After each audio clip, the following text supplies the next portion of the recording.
Hi everybody, in this video we're going to talk about section 2 in chapter 10, the quadratic formula. Specifically, I am going to derive for you, free of charge and for your listening pleasure and watching pleasure, the quadratic formula.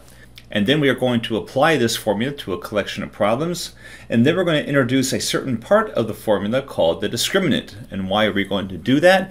Because the discriminant gives you a lot of information about the solution to the given quadratic equation. It will tell you the number of solutions, and it will tell you if the solution is either real or complex. So let's get started. And let's start off first by deriving the quadratic formula. I know you guys are stoked to see how this works, so let's just go ahead and do it.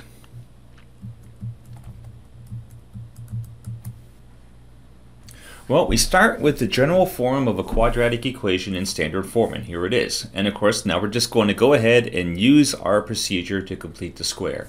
And the first step is to divide everything by the leading coefficient. In this case, the leading coefficient is a, so we're going to divide everything by a.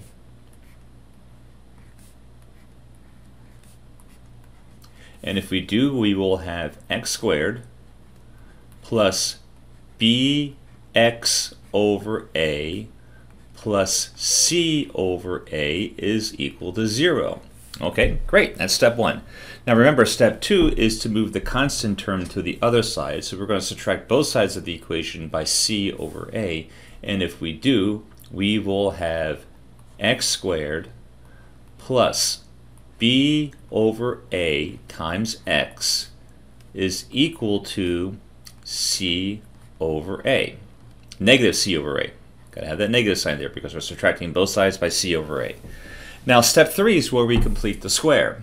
So what we're going to do is we are going to look at our linear coefficient, which is b over a. We are going to divide that by 2, which will give us b over 2a.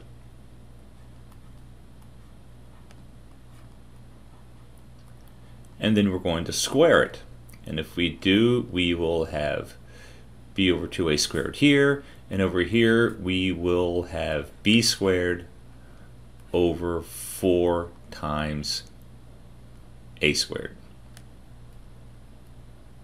Now this right here is a perfect square, and we can write this in step 4 as x plus b over 2a,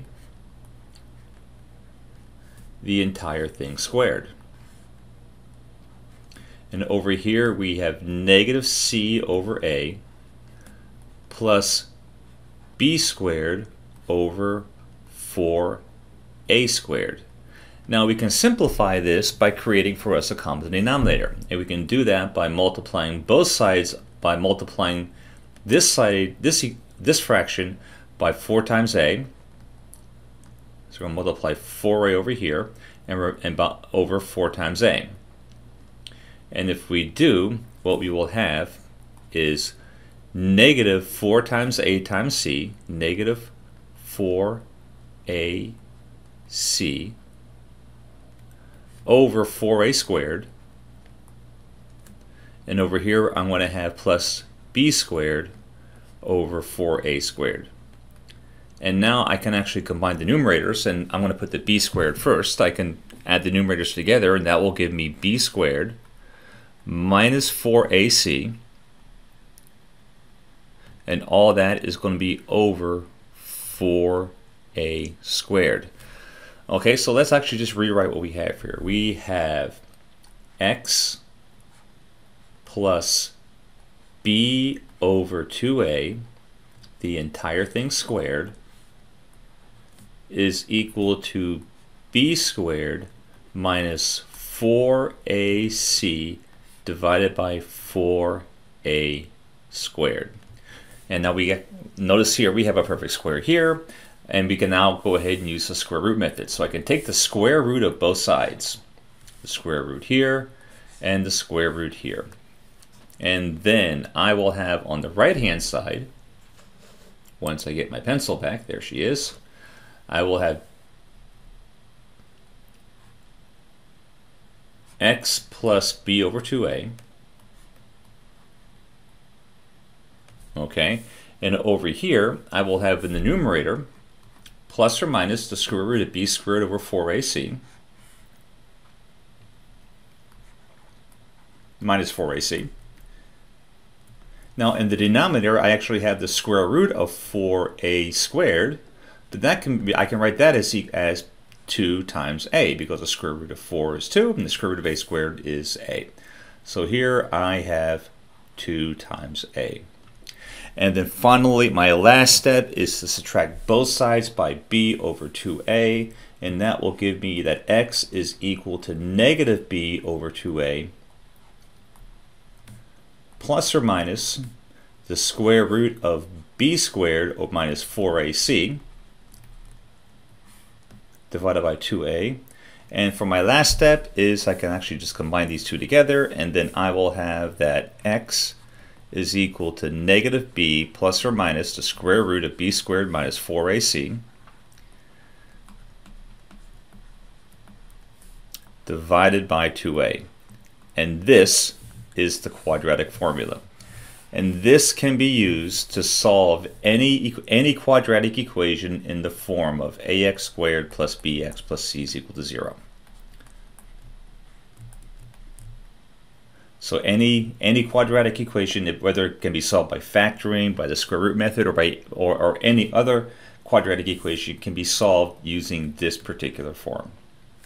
And this area right here, which we will talk about later, is what we call the discriminant. This actually will tell you how many solutions there are. Notice that this is equal to 0. There's only one, negative b over 2a.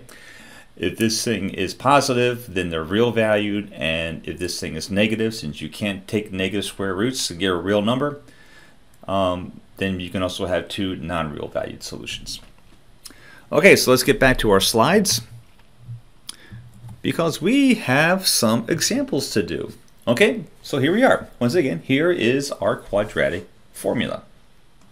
And once again, it can solve any quadratic equation. And speaking of solving any quadratic equation, here are 3 of them.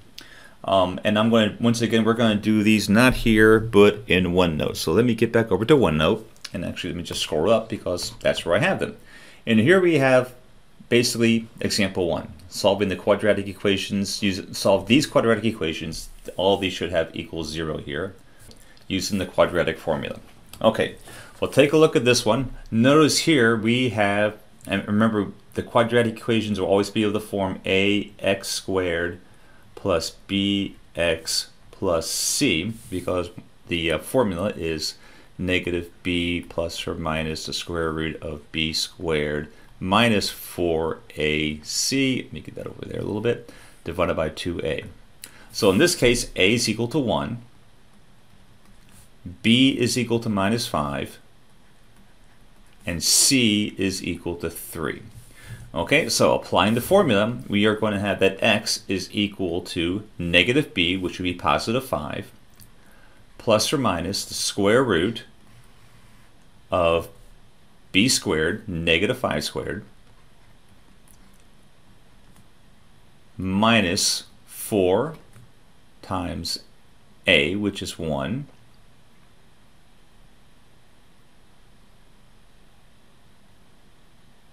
well, actually, this is a mistake. This should be a negative 1, because I actually wanted to show this with a negative sign. So this is actually negative 1. So this should be 4 times negative 1.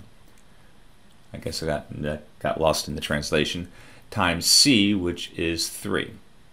And all this is going to be divided by 2 times a, which again is negative 1. I forgot the little minus sign there. Okay, so we can go ahead and do some evaluating here. We can't do anything with the 5 just yet. Plus or minus. Now negative 5 squared is 25. So this will be 25. And then 4 times negative 1 times 3 is negative 12. So minus negative 12 is just like plus 12. And then over here we will have negative 2. Okay, we can evaluate the argument of the square root, and that will give us 5 plus or minus square root of 37 divided by negative 2. And then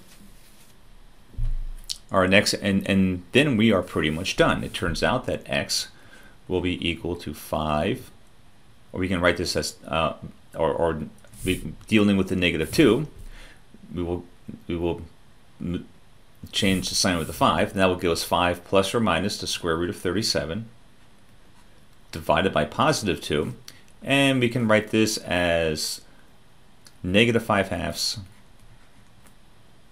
plus or minus the square root of 37 over 2. And if that's the case, then our two solutions are x1 is equal to -5/2 plus root 37 over 2. And then the other solution is -5/2 minus root 37 over 2. Okay, so let's go ahead and take a look at the next one.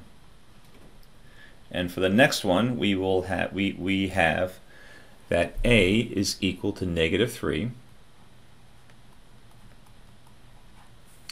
b is equal to 21, and c is equal to -30. So applying the quadratic equation, we will have that x is equal to -b, which is -21, plus or minus the square root of b squared, which is 21 squared,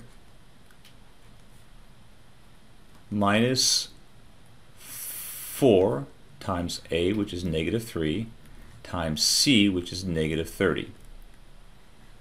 All that will be divided by 2 times 3, or 2 times a, which is 2 times -3.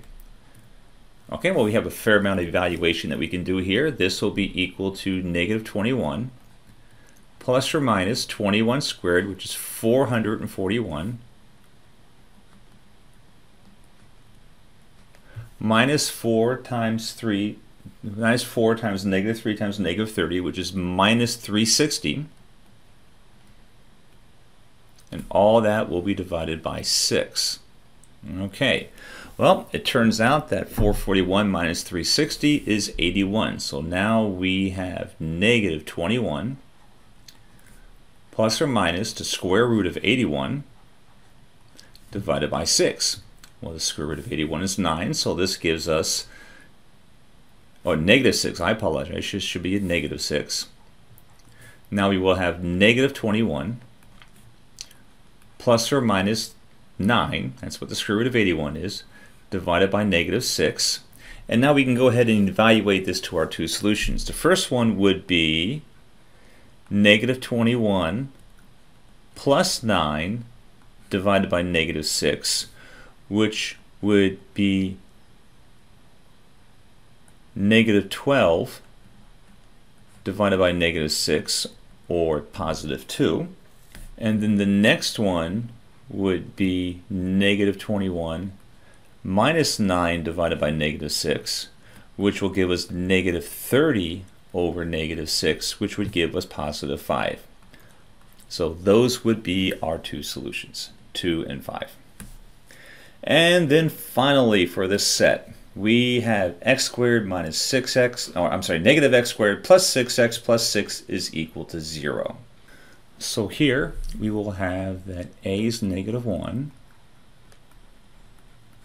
b is equal to 6, and c is also equal to 6. So applying a quadratic equation, we are going to have that x is equal to -b, or -6, plus or minus the square root of 6 squared minus 4 times a, which is -1, times c, which is 6, all divided by 2 times a, which is -1.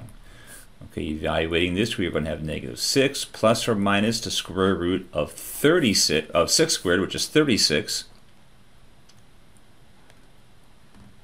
minus 4 times -1 times 6, which will give us a plus 24,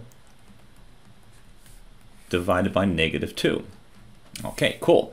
And then this will combine to -6 plus or minus the square root of 60 divided by 2. Okay, now 60, or divided by -2, and now 60 has a factor, a perfect score as a factor, and that perfect score happens to be 4. So we can write this as -6 plus or minus the square root of 4 times 15 divided by negative 2. That will be equal to negative 6 plus or minus 2 times the square root of 15 divided by negative 2. And then factoring out the negative 2, we will have that this is equal to positive 3 plus or minus the square root of 15. So our two solutions would be that x is equal to 3 plus the square root of 15, and that x is equal to 3 minus the square root of 15. And that would be the answer for that particular problem. And that brings us back to our slides where we want to talk about the discriminant. And what is the discriminant? Well, remember what I said about the quadratic formula? We have that x is equal to negative b plus or minus the square root of b squared, minus 4ac all over 2a. Well, this right here is the discriminant. The discriminant is basically the argument inside the square root of the quadratic formula, and it is equal to b squared minus 4ac. And the discriminant can tell us the number and the type of solutions in our given quadratic equation. So for example, if it turns out your discriminant is greater than 0, you will have two solutions, and they will be real valued solutions. If your discriminant is equal to 0, then there will be exactly one solution. It will be a real valued solution. And it turns out that if that's the case, then your quadratic equation is actually a perfect square. And then finally, if your discriminant is negative, you will have two solutions, and they will be called complex numbers. Why are they called complex numbers? Well, it turns out they have a real part and an imaginary part. Okay, so it's time to do some problems, and here they are. These are the three. Now for every single one, we want to define the values of a, b, c that should be used in the quadratic. And we want to determine the number and type of solutions, and that requires computing the discriminant. And once we've done that, we are going to enter in what those solutions actually are. And let's go ahead and do this in OneNote like we did before so that I actually have room to operate. And here we go. Here are our problems, and here is the first one. So we have 3x squared plus 11x minus 7 is equal to 0. Okay, first thing is to find the values of a, b, and c. Well, as before, this is a, this is b, and that is c. So a is equal to 3, b is equal to 11, and c is equal to negative 7. Now the second part is to determine the number and type of solution, so we can figure that out by computing the discriminant, which is b squared minus 4ac. In this particular case, we are going to have 11, that's squared, 11 squared, b, minus 4 times a, which is 3, times negative 7. Okay, well 11 squared is 121. And then 4 times a times c is 84. 4 times 3 is is 12 times the negative 7 gives you negative 84, and we're adding, so this will be plus 84, and that will be equal to 205. So our discriminant is greater than 0, and that tells us that for part 2 that we are going to have two real valued solutions.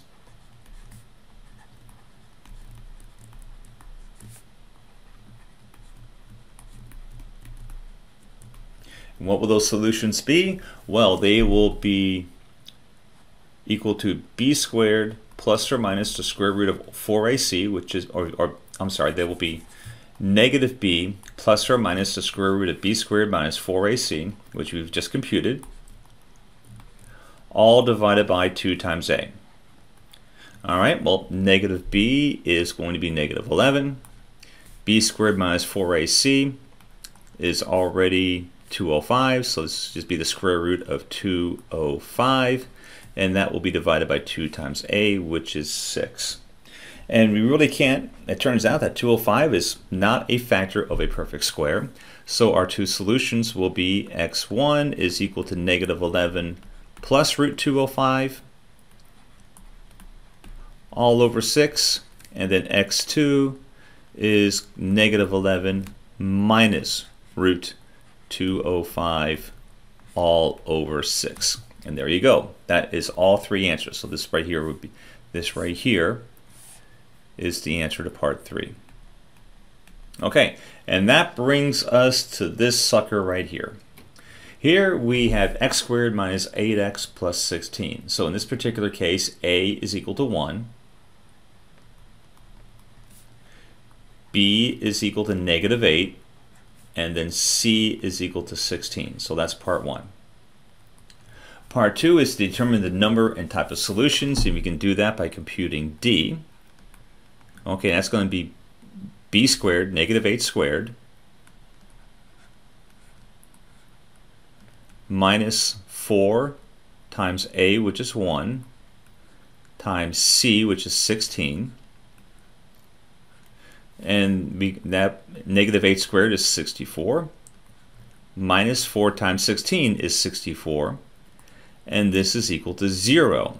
As a consequence, we will have for part 2, 1 real valued solution, because this happens to be a perfect square. Remember, if the discriminant's ever equal to 0, this is a perfect square. Okay, so what is our solution? Well, x is going to be equal to negative b plus or minus the square root of b squared minus 4ac all over 2a.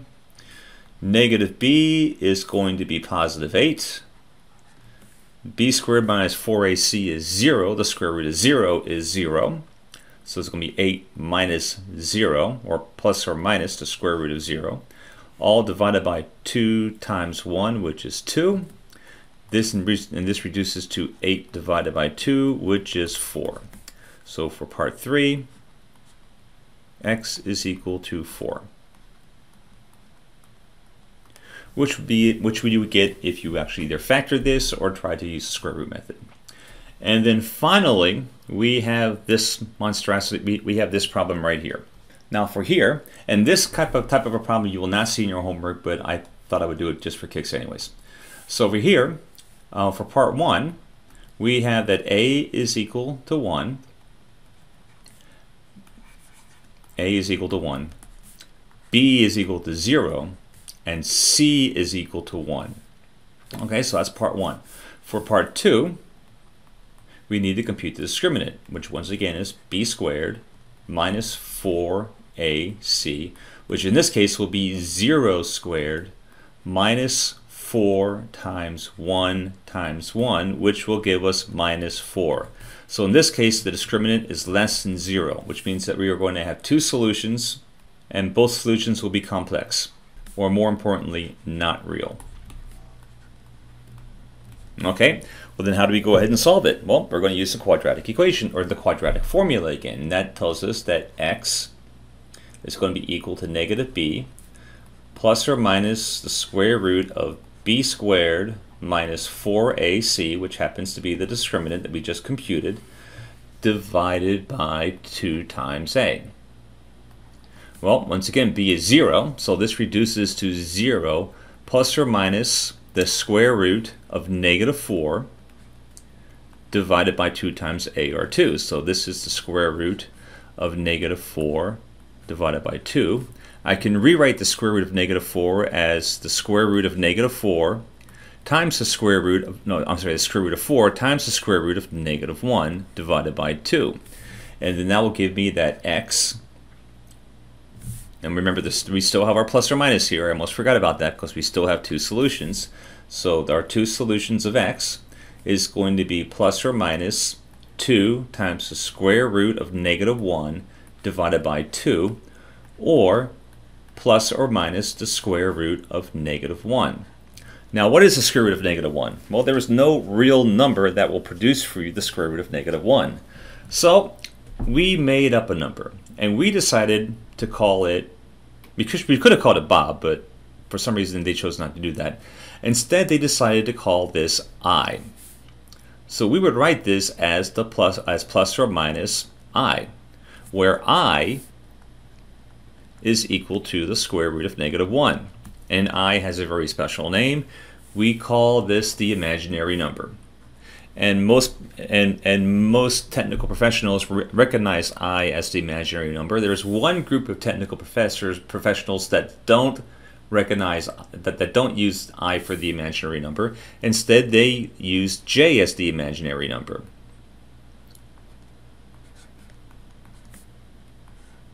And that group of professionals is called electrical engineers, basically my group.